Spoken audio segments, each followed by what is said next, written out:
तो दोस्तों आज हम फिर से आपके लिए लेकर आए हैं देश दुनिया की तमाम ताजा 10 बड़ी खबरें। सबसे पहली बड़ी खबर में आपको बताएंगे दोस्तों कि गाजा पट्टी में युद्ध के बीच इजराइल पर मलेशिया ने की बड़ी कार्रवाई। मलेशिया ने हमास के समर्थन में उतरते हुए इजराइल के जहाजों को अपने देश में आने पर लगाया बैन। यहूदियों को बड़ा झटका। यह दोस्तों आपको बता दें कि गाजा पट्टी में इजराइल और हमास के बीच बीते 2 महीने से जंग चल रही है। इस जंग में गाजा पट्टी में फिलिस्तीनी मुसलमानों पर बम इजराइल बरसा रहा है। इसी मामले को लेकर यमन के बाद अब मलेशिया ने इजराइल के खिलाफ बड़ा कदम उठाया है। मलेशिया के इस कदम से यहूदियों का रो रो कर बुरा हाल है। दरअसल आपको बता दें कि मलेशिया ने इजराइल के जहाजों को मलेशियाई बंदरगाहों पर जाने से रोकने का सेना को आदेश दिया है और कहा है कि इजराइल का एक भी जहाज मलेशिया के समुद्री क्षेत्र और मलेशिया के बंदरगाहों पर नहीं आना चाहिए। अगर इजराइल का जहाज कोई भी मलेशिया के बंदरगाहों पर आ जाता है तो उसको गिरफ्तार करके मलेशिया की सेना को जब्त कर लेना चाहिए। वहीं आपको बता दें कि मलेशिया की इस कार्रवाई से इजराइल में बवाल मच गया है। दूसरी तरफ आपको बताएंगे दोस्तों कि गाजा पट्टी में युद्ध के बीच सऊदी अरब ने हमास के समर्थन में किया बड़ा ऐलान। फिलिस्तीन को स्वतंत्र देश बनाने का किया दावा। दोस्तों आपको बता दें कि गाजा पट्टी में इजराइल और हमास के बीच चल रहे युद्ध को लेकर सऊदी अरब ने अब इजराइल पर कार्रवाई करना शुरू कर दिया है। खबर सामने निकल कर आई दोस्तों कि सऊदी अरब के विदेश मंत्री ने फिलिस्तीनी देश की स्थापना का ऐलान कर दिया है। वहीं आपको बता दें कि सऊदी अरब के विदेश मंत्री ने कहा है कि फिलिस्तीन को एक स्वतंत्र देश बनाने के लिए अब हमको एक्शन लेना चाहिए और एक्शन इजराइल पर लेने का समय आ गया है। सऊदी अरब ने कहा है कि हम फिलिस्तीन को एक अलग स्वतंत्र देश बनाएंगे और उसको फाइटर जेट देंगे, उसको गोला बारूद देंगे जिससे वो अपनी रक्षा कर सके। वहीं आपको बता दें कि सऊदी अरब के इस ऐलान के बाद इजराइल के होश उड़ गए। वहीं अगली खबर में बताएंगे दोस्तों कि मौलाना तौकीर रजा ने किया मुसलमानों को लेकर बड़ा ऐलान। बोले बाबरी मस्जिद के मुद्दे पर हमने सब्र किया, ज्ञान व्यापी पर सब्र नहीं करेंगे।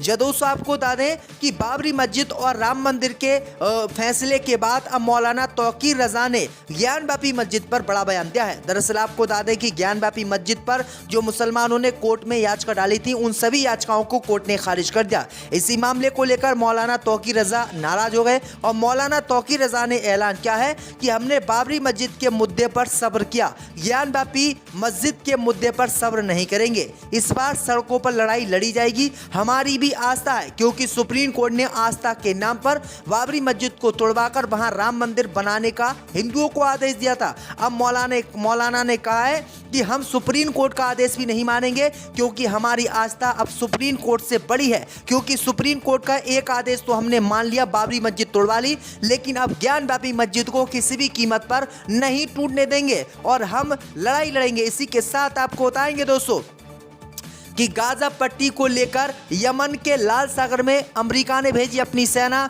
तो नाराज हुआ हूती, इजराइल को सबक सिखाने का किया ऐलान।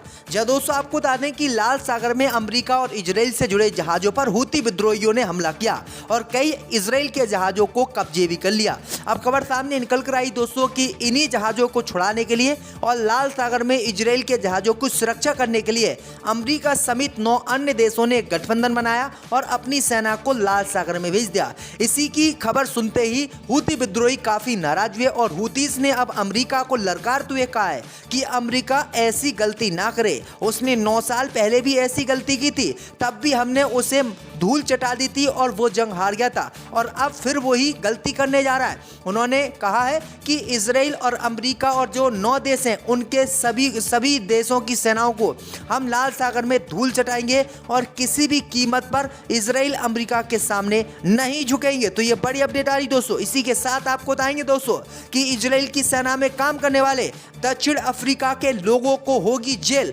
मुकदमा करने का अफ्रीका की सरकार ने किया ऐलान। दोस्तों आपको बता दें कि साउथ अफ्रीका के मूल के कई यहूदी जिनके पास इजराइल की भी नागरिकता है और साउथ अफ्रीका की नागरिकता है और उन पर दोहरे पासपोर्ट है, अब उन पर कार्रवाई करने का दक्षिण अफ्रीका ने ऐलान कर दिया है।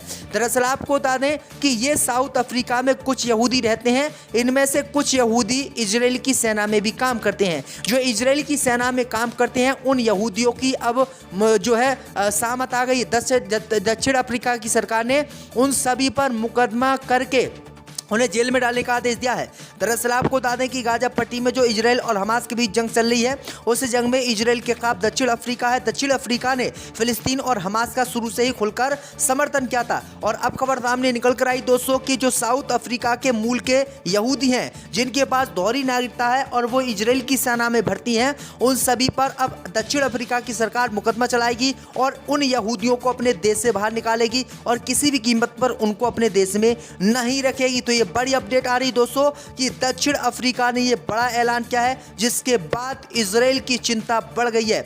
तो दोस्तों ये बड़ी अपडेट आ जाई है।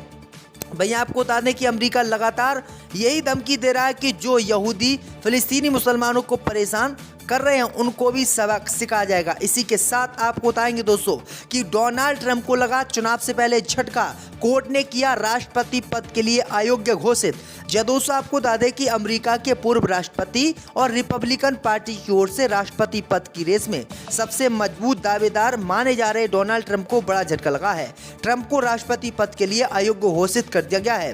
कोलोराडो सुप्रीम कोर्ट ने अमेरिका के पूर्व राष्ट्रपति डोनाल्ड ट्रंप को अमेरिकी संविधान के तहत व्हाइट हाउस के लिए अयोग्य घोषित कर दिया है। ऐसे में अब ट्रंप 2024 का चुनाव नहीं लड़ सकेंगे, क्योंकि डोनाल्ड ट्रंप लगातार दावा कर रहे थे कि वो 2024 का अमेरिकी राष्ट्रपति का चुनाव लड़ेंगे और जो बाइडेन को हराएंगे। लेकिन अब सुप्रीम कोर्ट ने उनकी इस बात पर पानी फेर दिया है। मुद्दे पर सब्र किया, ज्ञानव्यापी मस्जिद के मुद्दे पर सब्र नहीं करेंगे। इस बार सड़कों पर लड़ाई लड़ी जाएगी, हमारी भी आस्था है, क्योंकि सुप्रीम कोर्ट ने आस्था के नाम पर बाबरी मस्जिद को तोड़वाकर वहां राम मंदिर बनाने का हिंदुओं को आदेश दिया था। अब मौलाना ने कहा है कि हम सुप्रीम कोर्ट का आदेश भी नहीं मानेंगे, क्योंकि हमारी आस्था अब सुप्रीम कोर्ट से बड़ी है। क्योंकि सुप्रीम कोर्ट का एक आदेश तो हमने मान लिया, बाबरी मस्जिद तोड़वा ली, लेकिन अब ज्ञानव्यापी मस्जिद को किसी भी कीमत पर नहीं टूटने देंगे और हम लड़ाई लड़ेंगे। इसी के साथ आपको बताएंगे दोस्तों कि गाजा पट्टी को लेकर यमन के लाल सागर में अमेरिका ने भेजी अपनी सेना, तो नाराज हुआ हूती, इजराइल को सबक सिखाने का किया ऐलान। दोस्तों आपको बता दें कि लाल सागर में अमेरिका और इजराइल से जुड़े जहाजों पर हूती विद्रोहियों ने हमला किया और कई इजराइल के जहाजों को कब्जे भी कर लिया। अब खबर सामने निकल कर आई दोस्तों कि इन्हीं जहाजों को छुड़ाने के लिए और लाल सागर में इजराइल के जहाजों की सुरक्षा करने के लिए अमेरिका समेत 9 अन्य देशों ने एक गठबंधन बनाया और अपनी सेना को लाल सागर में भेज दिया। इसी की खबर सुनते ही हूती विद्रोही काफी नाराज हुए और हूतीस ने अब अमेरिका को ललकारते हुए कहा है कि अमेरिका ऐसी गलती ना करे। उसने 9 साल पहले भी ऐसी गलती की थी, तब भी हमने उसे धूल चटा दी थी और वो जंग हार गया था, और अब फिर वही गलती करने जा रहा है। उन्होंने कहा है कि इजराइल और अमेरिका और जो 9 देश हैं उनके सभी देशों की सेनाओं को हम लाल सागर में धूल चटाएंगे और किसी भी कीमत पर इजराइल अमेरिका के सामने नहीं झुकेंगे। तो ये बड़ी अपडेट आ रही दोस्तों। इसी के साथ आपको बताएंगे दोस्तों कि इजराइल की सेना में काम करने वाले दक्षिण अफ्रीका के लोगों को होगी जेल, मुकदमा करने का अफ्रीका की सरकार ने किया ऐलान। दोस्तों आपको बता दें कि साउथ अफ्रीका के मूल के कई यहूदी जिनके पास इजराइल की भी नागरिकता है और साउथ अफ्रीका की नागरिकता है और उन पर दोहरे पासपोर्ट है, अब उन पर कार्रवाई करने का दक्षिण अफ्रीका ने ऐलान कर दिया है। दरअसल आपको बता दें कि ये साउथ अफ्रीका में कुछ यहूदी रहते हैं, इनमें से कुछ यहूदी इजराइल की सेना में भी काम करते हैं। जो इजराइल की सेना में काम करते हैं उन यहूदियों की अब जो है सहमत आ गई। दक्षिण अफ्रीका की सरकार ने उन सभी पर मुकदमा करके उन्हें जेल में डालने का आदेश दिया है।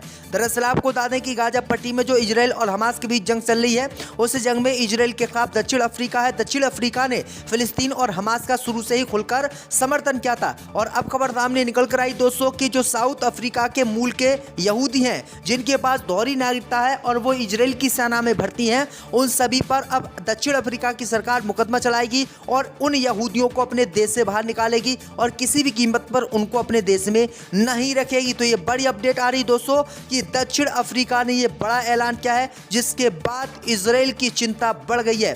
तो दोस्तों ये बड़ी अपडेट आ जाएंगे। भैया आपको बता दें कि अमेरिका लगातार यही धमकी दे रहा है कि जो यहूदी फिलिस्तीनी मुसलमानों को परेशान कर रहे हैं उनको भी सबक सिखाया जाएगा। इसी के साथ आपको बताएंगे दोस्तों कि डोनाल्ड ट्रंप को लगा चुनाव से पहले झटका, कोर्ट ने किया राष्ट्रपति पद के लिए अयोग्य घोषित। जब दोस्तों आपको बता दें कि अमेरिका के पूर्व राष्ट्रपति और रिपब्लिकन पार्टी की ओर से राष्ट्रपति पद की रेस में सबसे मजबूत दावेदार माने जा रहे डोनाल्ड ट्रंप को बड़ा झटका लगा है। ट्रंप को राष्ट्रपति पद के लिए अयोग्य घोषित कर दिया गया है। कोलोराडो सुप्रीम कोर्ट ने अमेरिका के पूर्व राष्ट्रपति डोनाल्ड ट्रंप को अमेरिकी संविधान के तहत व्हाइट हाउस के लिए अयोग्य घोषित कर दिया है। ऐसे में अब ट्रंप 2024 का चुनाव नहीं लड़ सकेंगे, क्योंकि डोनाल्ड ट्रंप लगातार दावा कर रहे थे कि वो 2024 का अमेरिकी राष्ट्रपति का चुनाव लड़ेंगे और जो बाइडेन को हराएंगे। लेकिन अब सुप्रीम कोर्ट ने उनकी इस बात पर पानी फेर दिया है।